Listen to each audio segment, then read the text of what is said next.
Alrighty. Hello, everyone. Welcome to our monthly family history meeting. Excited to talk to you today about adding memories to FamilySearch. So if you remember a couple months ago, I shared with you on how to digitize all your memories, all your photos and things like that. And one of the ways that you can back them up and have a kind of a central repository for the most important one is to add them onto FamilySearch. So that's what I'm going to be showing you today. So FamilySearch has made a lot of improvements lately. If you haven't attached anything in the last year, probably it's a little different than it used to be. So hopefully you can learn from this and add some photos onto it. First of all, to start out, I've brought up my great grandfather. And as you can see, this is his normal page on FamilySearch. And to add a memory, there's an option up here called memories. It used to be split out. You had photos and then memories were a different item, but they've collapsed everything down into memories. So if you click on that tab, you can see any memories that are currently linked to this person. And if you want to add more, there's a button here to add more memories. So let me go ahead and click that and show you what it says. So it gives you three options to add on the computer. I'm going to show you a little bit on my phone a little later, but as far as on the computer, there are three options. One is to add audio, one is to add a story, and the last is to add a file. So if you click add audio, what it does is it will actually let you record from your computer an audio story or an audio file or memory of this person. You can just use your own voice and tell it.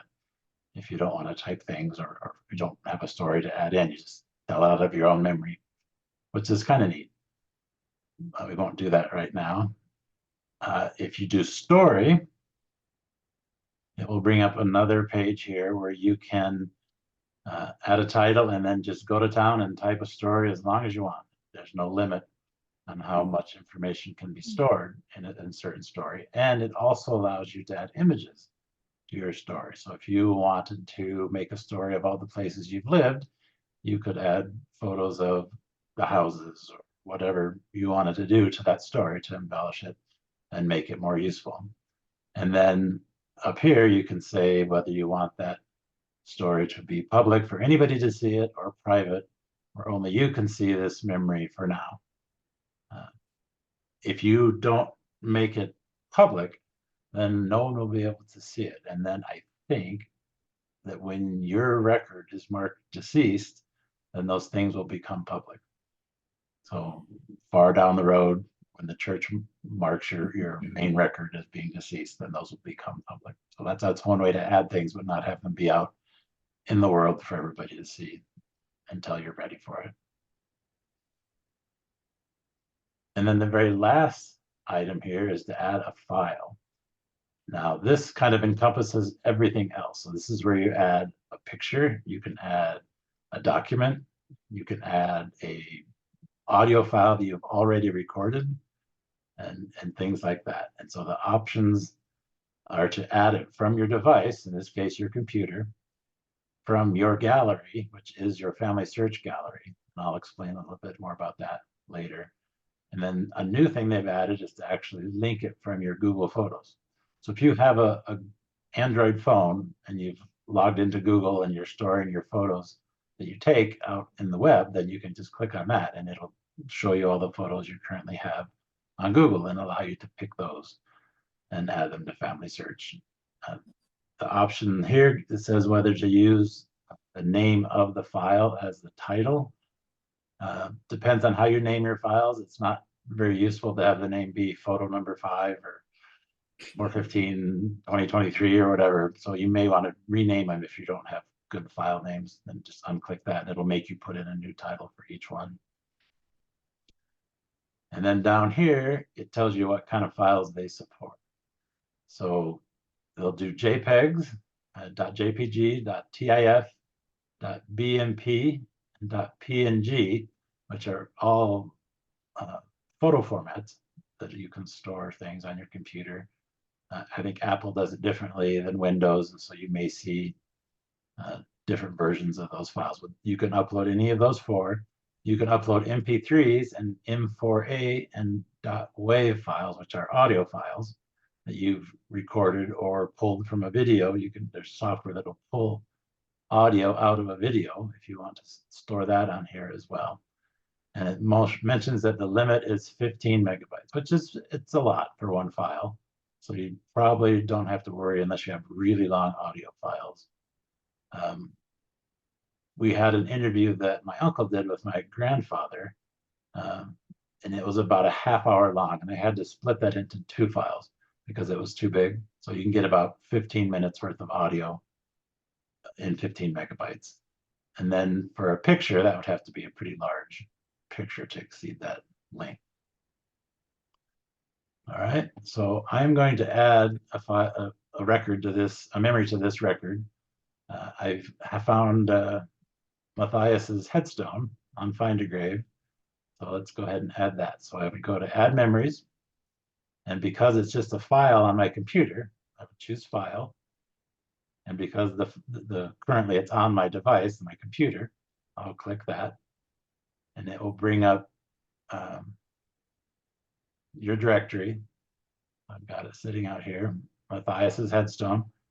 So I named it Matthias Johnson Headstone. So I'm going to leave the file names as titles selected because that's a pretty good title for it. And I will do open. Oh, I'm going to select the file and then do open. Okay, so it uploads it. Now, with any file that goes to FamilySearch, you're going to get this processing message. So everything that gets uploaded gets passed through a filter to make sure it's appropriate to display on FamilySearch.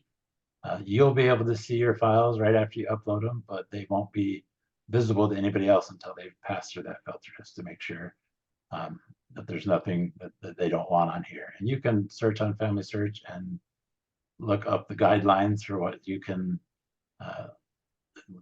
put out here.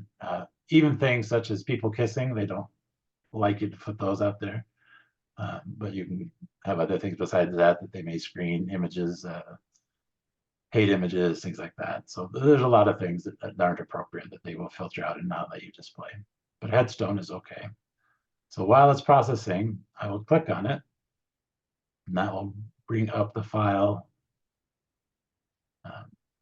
As you can see, there's his headstone. It gives you the option to tag him in the picture. Now, for a headstone, I mean, he's basically just in the middle there.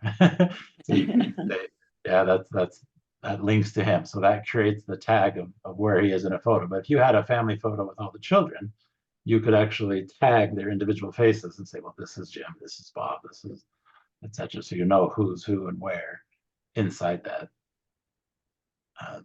And so off to the right here, there are many details you can add to any file that you put out there. So you can add topics. They say like baptism recipes, things like that, because you can search on those topic tags. So I could put like headstone photo. So you can see there's 46,000 headstones that are out there right now that have that tag. I don't know why anybody would link them all, but that's what you can do if you wanted to group them somehow. You can add a date of when the photo was took place or when it was taken, and then the place. So I know what cemetery this is. So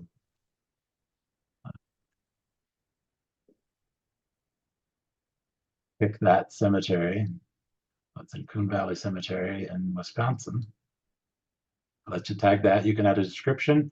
You can group your memories into albums. If you wanted to add a bunch of pictures for someone's wedding or whatever, you could do that and make a separate album to it. And then you can link stories and add stories to it as well. So when these memories are public, so once it's past the filter and goes out and is available to everybody, anybody can come down here and add notes to it. So I've added family photos and had someone come along and say, oh, this is my great-grandfather's family. Thank you for adding it. I'm such and such. Or they'll add more memories about it, or they'll record some memories about it. There's the record button again. You can see how many people have looked at it and how many comments that you have on that. So it looks like maybe it's finished processing. It has. So it was approved. Processing message is gone. And now it shows up as part of the memories on my great grandfather. So I'm going to show you one more thing. So you'll notice that each person has a profile picture up here. If you want to change that, so say they don't have one or you find a better picture, if you want to change their profile picture, just click that. It will show you all the memories. Obviously, some don't make a lot of sense as a profile picture. Let's say we wanted to switch it to his wedding picture, which is what this one is. So we choose this, and it'll let you zoom and position that photo to get the person you want. So we zoom in on him. Everybody always looks so stern in old photos. Yeah, They have to sit there for so long. And if you save that, then it will change the profile picture that shows up there.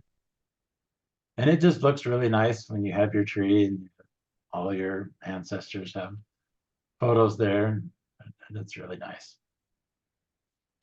All right, so a couple more things I want to mention here. I talked about the FamilySearch gallery. So you don't have to upload pictures to a specific person. I recommend you do, because it's easier to keep track of who's linked to it. But up here in your memories, you can go to your gallery, and that just gives you all your pictures that you've ever uploaded up here to FamilySearch. So it can be a lot of them. So I've got 1,639.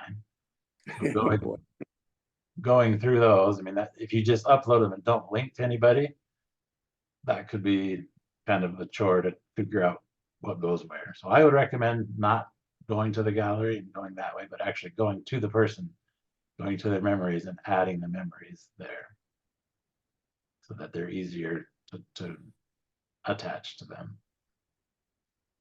Okay, so let me mention something about the phones.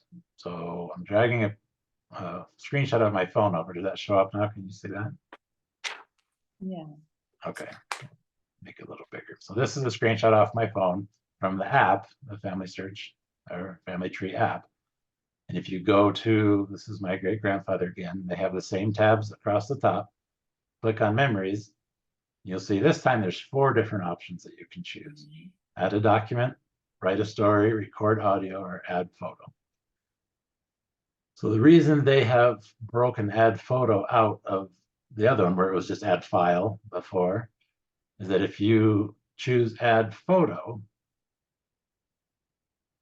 then it lets you actually just use your camera. So you can sit there with the person that you're trying to add a picture to, choose camera, and take the picture right there and upload it to FamilySearch from your phone. Well, that's pretty slick, and that's different than the computer. I mean, computers do have cameras and things, but they don't let you do that.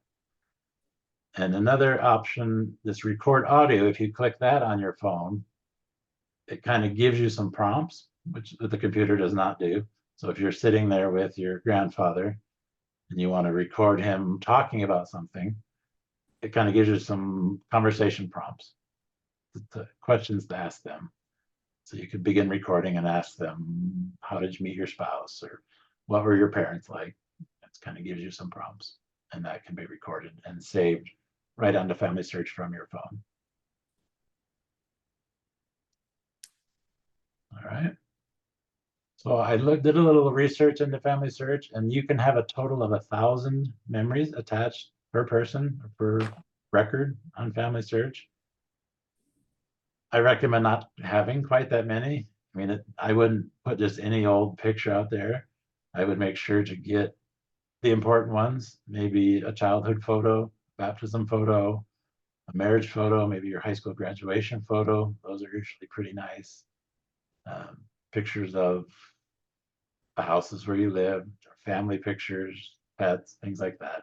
I think that would be fine to have out here. But I just wouldn't dump. Some people, if you go on Facebook and they added 1,000 photos and it's variations of the same photo over and over and over. I wouldn't do that on here. I would make sure they're good quality photos that you're putting on here.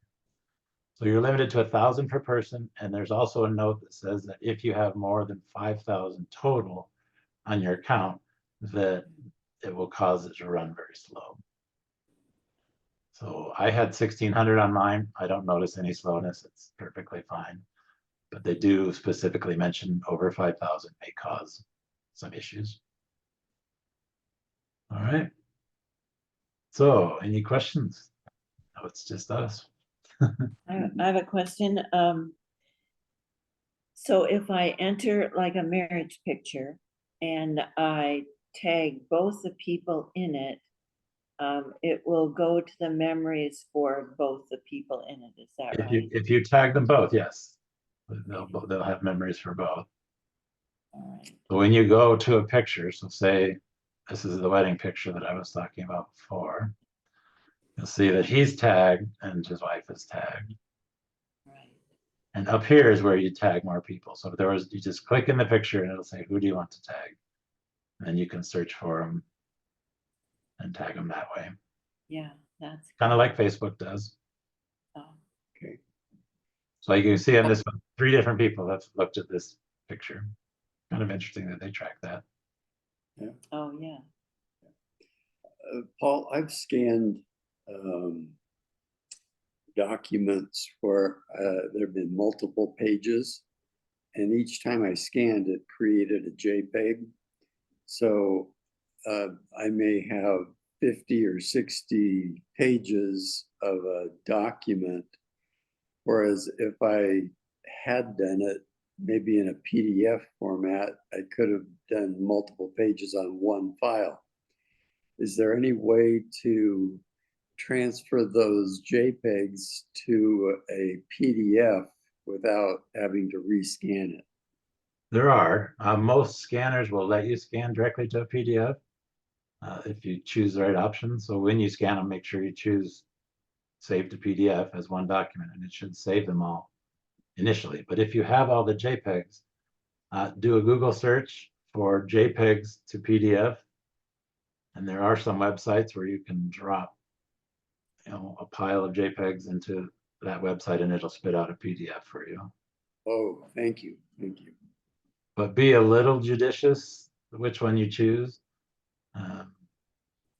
And depending on what you're putting out there, if it's sensitive information, I'd be wary of just sending it to a random website. But also, if you do have an Adobe license, if you like, or actually a paying Adobe person, you can do that through Adobe as well and make a new PDF on your own, on your PC. Okay.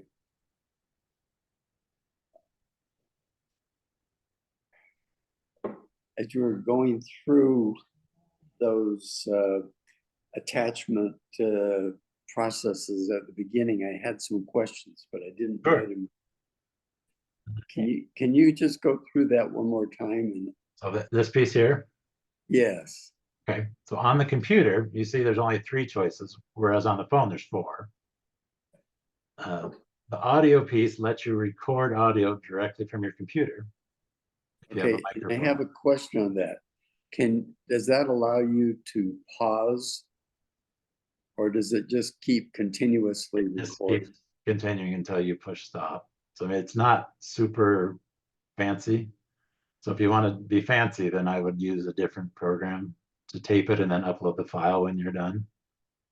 There's a program I use called Audacity, Audacity, Audacity. I think that's right. Uh-huh. It's a free audio editing program, and that lets you do fade in and fade out and chop it up and cut out dead space. And that's how I split that interview with my grandfather into 2 files using Audacity. Does that allow you to put any like background music or other track on? That one does not. Okay. No. But you have to be careful when you add background music because people can flag it for copyright violations if someone else owns the copyright to that music. I know if you do it on YouTube, they automatically will flag it if you have music going on in the background. We've even taped family things where someone had the radio on in the background, and that caused that video to be flagged for a copyright violation. They can detect it, which isn't a big thing if you're not going to monetize your channel, but just be aware that that will be flagged and it'll show copyright. This contains copyrighted music or whatever. Okay. So having better control, I would do it outside. This is just a very basic recorder. Yeah.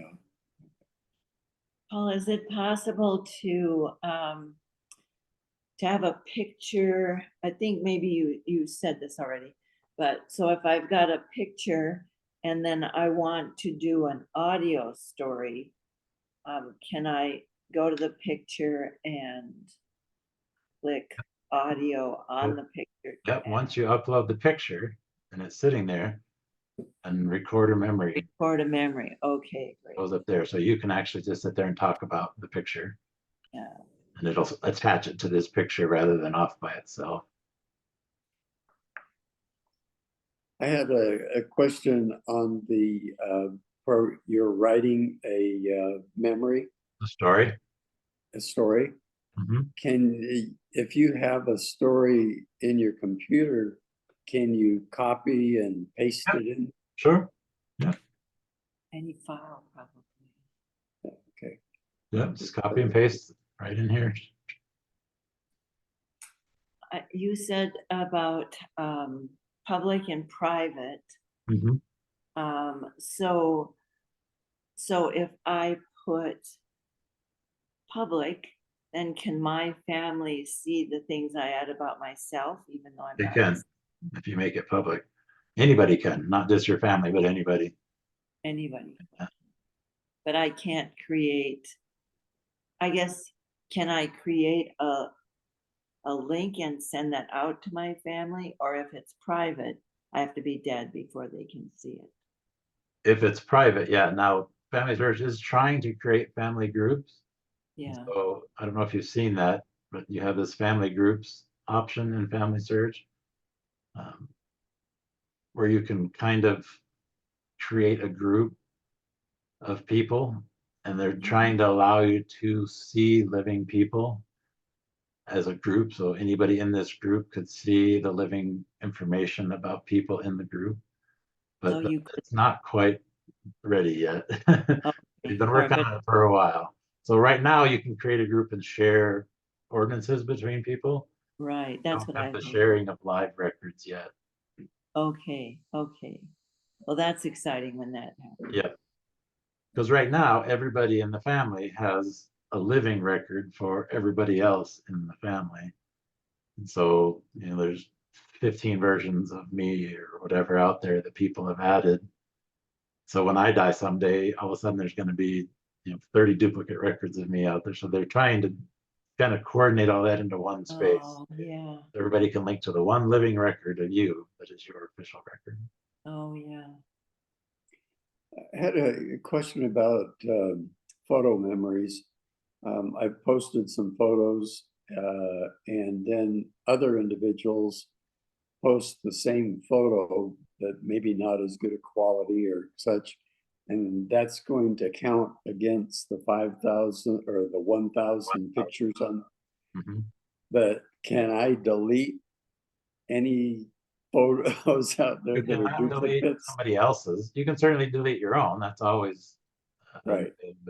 available. But not anyone else's, Right. even though they're duplicates. Yeah, but you can come out here and it'll tell you who added it. So like you can say this was contributed by me. So if you click that, you can actually click on, I guess it doesn't do it if it's me, but you can click on that and send them a message. Say, hey, I've uploaded a better quality of this picture. Can you go ahead and delete yours? Yeah, okay. My uncle did that. He uploaded himself to the wrong person. So I just said, hey, you put this on the wrong person. He fixed it.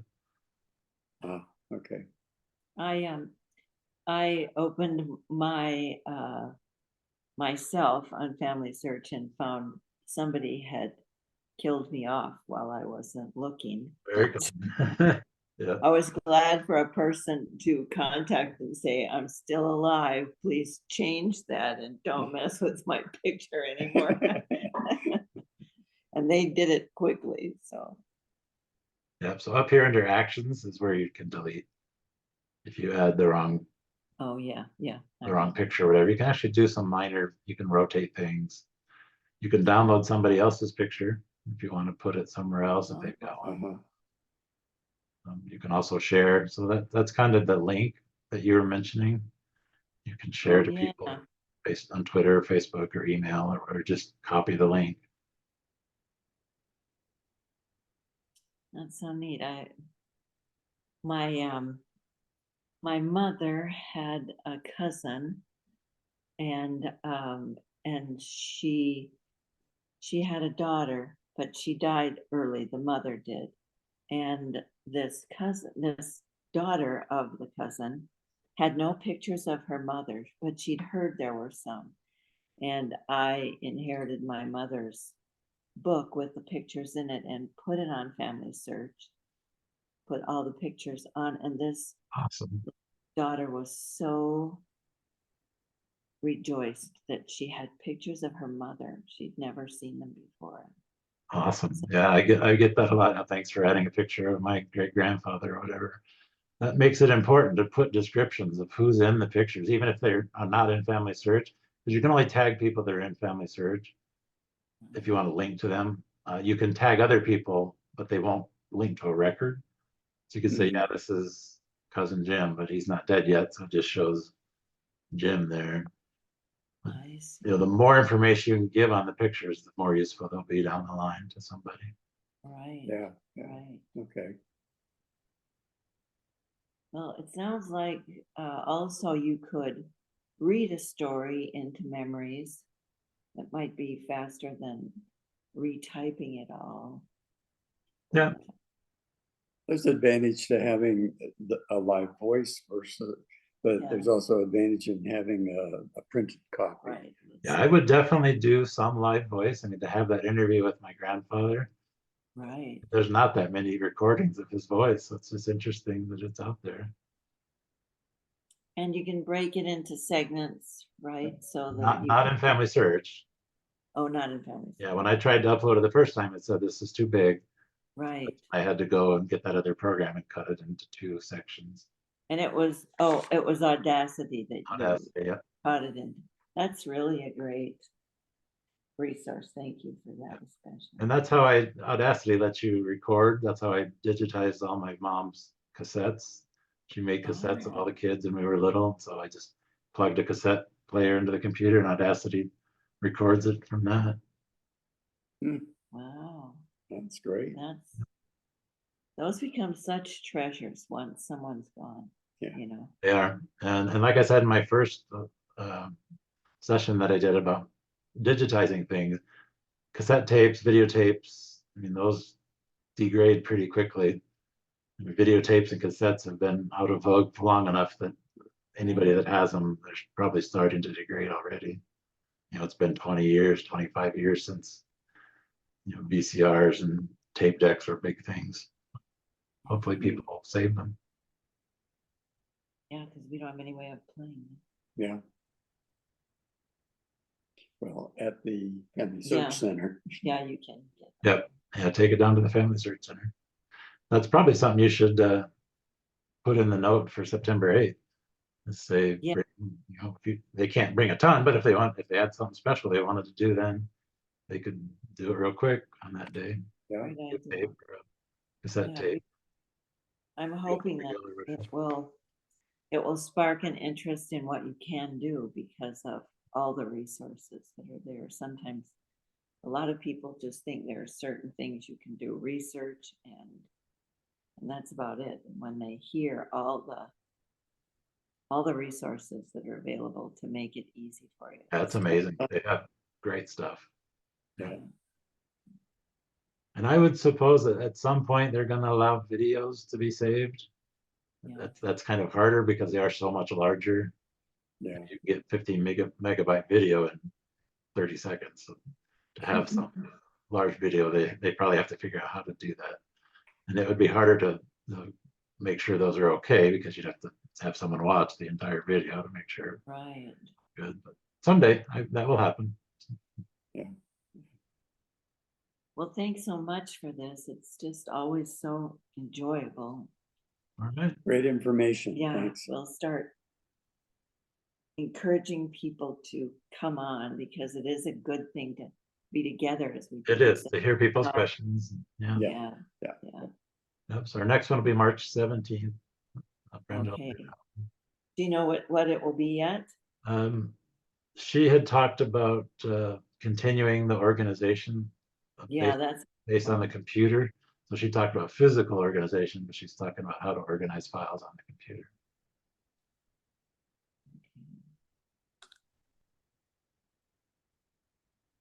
That'll be good because I've organized and reorganized and reorganized.